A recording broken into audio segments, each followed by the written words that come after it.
Hugo was originally called The Invention of Hugo Cabret, which is an altogether better title. It's more enigmatic. It got shortened down to Hugo as per the current Hollywood convention to make everything dumber. But that's the only thing I can say against Hugo. It's otherwise a beautiful motion picture from Martin Scorsese. It's actually within striking distance for me of being my favorite of his films of all time. It only has to get past maybe 2 or 3 other movies to get to the top of that list. That's how much I enjoyed it. Hugo is about the boy Hugo who lives in a train station in Paris in 1920, and he has found an automaton, a robot, that was left to him by his dead father.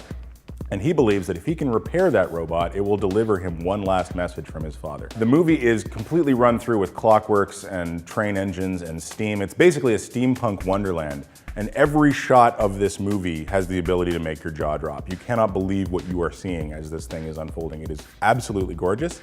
Don't know how Scorsese got the money to make it, but I'm sure glad he did. This is the movie Tim Burton has been trying to make and failing for the last 20 years. In the course of trying to repair the automaton, Hugo becomes implicated in the life of Georges Méliès, one of the pioneers of cinema. And when this happens, the intentions of the film as a whole become clear. What we're basically getting here is Scorsese teaching us a film class about one of these godfathers of cinema, but he's doing it in a narrative film, which is altogether more amazing than if it was a documentary or some sort of TV special or something like that. Méliès is often crudely described as the inventor of special effects, but that doesn't even begin to apprehend the actual contribution that he's made to cinema. He's basically the architect of the cinema as we know it today. He was the guy who figured out that although a photographed image presents the illusion of reality, it's not reality, and because film is a plastic medium, that reality can be manipulated. He came to the cinema from the world of magic. He was an illusionist first, and he brings an illusionist's eye to the films that he made. So basically, he's the guy who figured out with the most energy,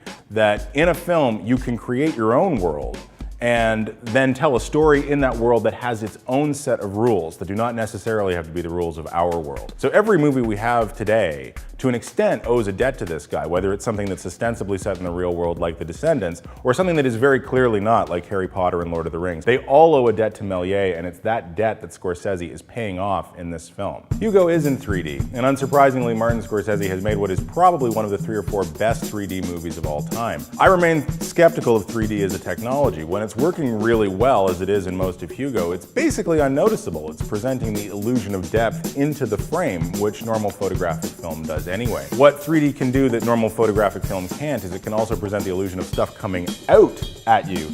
But that's generally considered to be a 3D no-no because it takes you out of the movie. Scorsese nonetheless leans on that trick a few times in Hugo. A couple of times are just basically for comic effect, like he has Sacha Baron Cohen's head come out at you at one particular moment in the film, and it's very funny. But he also does it towards the end of the picture for 2 very simple shots, a boy looking at a man and a man looking back at that boy.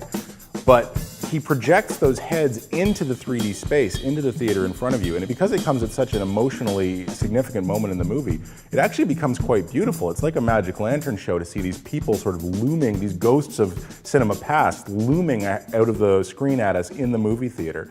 And it's that kind of feeling that I take away from Hugo. I think it's a beautiful dream that Scorsese has made basically about why he became a filmmaker. So for my Watch This Instead, I'm going to tell you why I became a filmmaker and why I became into movies. This is probably something you've already seen, but I'm going to tell you anyway. It's called SPFX, The Making of The Empire Strikes Back. This was a television special that aired probably in late 1980, and this was long before DVD special features, so they hadn't really got the hang of how to do this sort of thing yet, but that's kind of to this program's benefit, because what it basically is kind of a documentary about the evolution of special effects from Georges Méliès through King Kong, Ray Harryhausen 2001, and to what was then the present day, The Empire Strikes Back, which remains probably one of the 2 or 3 best special effects movies ever made. It was the film in which I first saw Georges Méliès' movie, A Trip to the Moon, and along with, I first saw the bone being thrown into the air in 2001 in this, not in 2001.